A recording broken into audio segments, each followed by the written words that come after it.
সকলকে নমস্কার জানিয়ে আমি আমার আইপিএলের খেলার ব্লগ একটা আমার বিশ্লেষণ করছি। আপনারা সাথে থাকুন, পাশে থাকবেন একটু। গতকাল হয়ে গেল কেকেআর এবং এলএসজির মধ্যে আইপিএল 2025-এর 21তম ম্যাচ, এবং খেলাটি অনুষ্ঠিত হলো কলকাতার ইডেন গার্ডেন্সে। খেলাটি 3:30-র সময় হয়, দুপুর 3:30।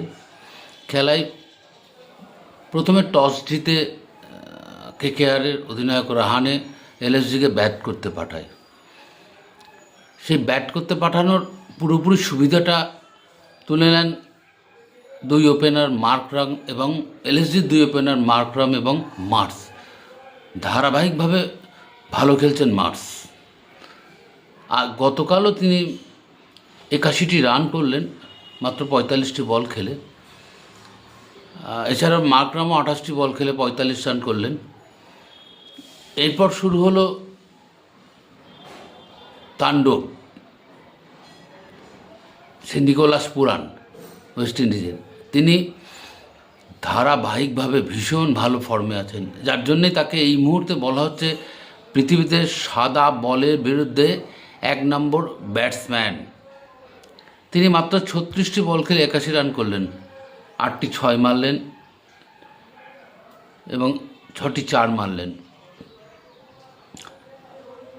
সে যাই হোক হলো, কিন্তু পিচ ছিল সম্পূর্ণ ফ্ল্যাট পিচ, একদম ফ্ল্যাট, অর্থাৎ উভয় পক্ষের ব্যাটসম্যানরাই কিন্তু সুবিধা পেয়েছেন।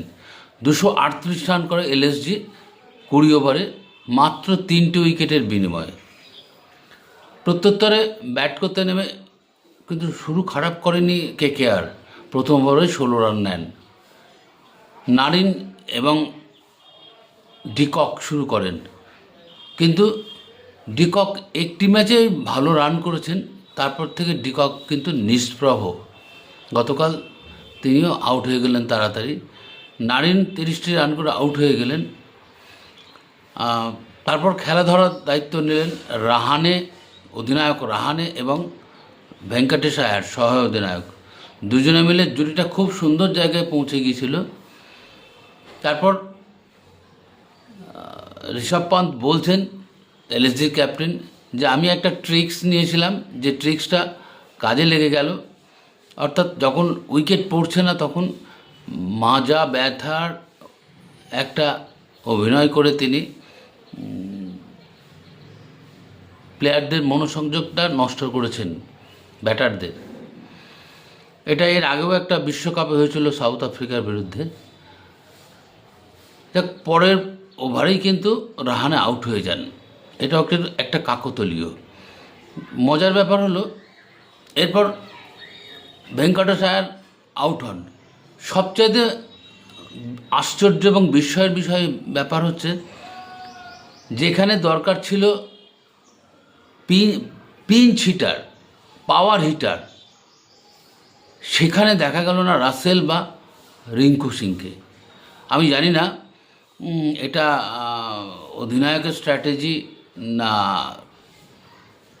দলের স্ট্র্যাটেজি না তাদের ম্যানেজমেন্টের স্ট্র্যাটেজি, কিন্তু যেই স্ট্র্যাটেজি হোক না কেন সম্পূর্ণ ভুল স্ট্র্যাটেজি। কারণ পাওয়ার হিটার হচ্ছে রাসেল এবং রিঙ্কু সিং, তাদেরকে যথাক্রমে নামানো হলো 7 এবং 8। এটা একটা বিরাট পয়েন্ট, টার্নিং পয়েন্ট। কারণ ওই সময় তার আগে রমনদীপকে নামানোর কোনো প্রয়োজন ছিল না। যাক, it is cricket, called cricket হয়ে গেল। এই ক্রিকেট যথেষ্ট উপভোগ্য ম্যাচ হয়েছে গতকাল, এবং দর্শকরা দেখে যথেষ্ট আনন্দ পেয়েছেন। কেকেআরের সমর্থকরা খুব দুঃখ পেয়েছেন মাত্র 4 রানে পরাজিত হওয়ার জন্য। শেষ ওভারে যখন বল করতে আসেন রবি বিষ্ণয় প্রথম বলে হর্ষিত রানে একটি বাউন্ডারি মারেন, দ্বিতীয় বলে কোনো রান পাননি, তৃতীয় বলে একটি সিঙ্গেলস নেন। শেষ ওভারে দরকার ছিল 24টি রান। চতুর্থ বলে একটি বাউন্ডারি মারেন রিঙ্কু সিং, তার বলে একটি ছক্কা মারেন রিঙ্কু সিং, শেষ বলে একটি বাউন্ডারি মারেন।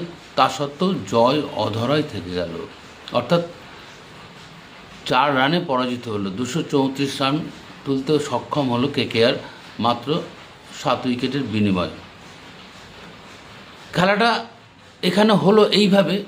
তবু বলবো কেকেআরের স্ট্র্যাটেজির অন্যতম ভুল এই পাওয়ার হিটারদের না নামানো আগে। কেন জানি না তাদের কী স্ট্র্যাটেজি ছিল, তবে যে স্ট্র্যাটেজি হোক না কেন পাওয়ার হিটার যেখানে দরকার তাকে সেই জায়গায় নামানো দরকার। রাসেল যথারীতি ফ্লপ। রিঙ্কু সিং খুব চেষ্টা করেছিলেন গতকাল, মাত্র 15টা বল খেলে তিনি অনেকগুলি রান করে দিলেন, প্রায় 35টি রান করলেন। তাকে আগে নামানো উচিত ছিল এবং রাসেলকেও আগে নামানো উচিত ছিল। যাই হোক, উভয় দলকে ধন্যবাদ জানাই, লড়াই করার জন্য কেকেআরকে ধন্যবাদ জানাই, আর ম্যাচ জেতার জন্য এলএসজিকেও আমরা ধন্যবাদ জানাই। নমস্কার সকলের কাছে।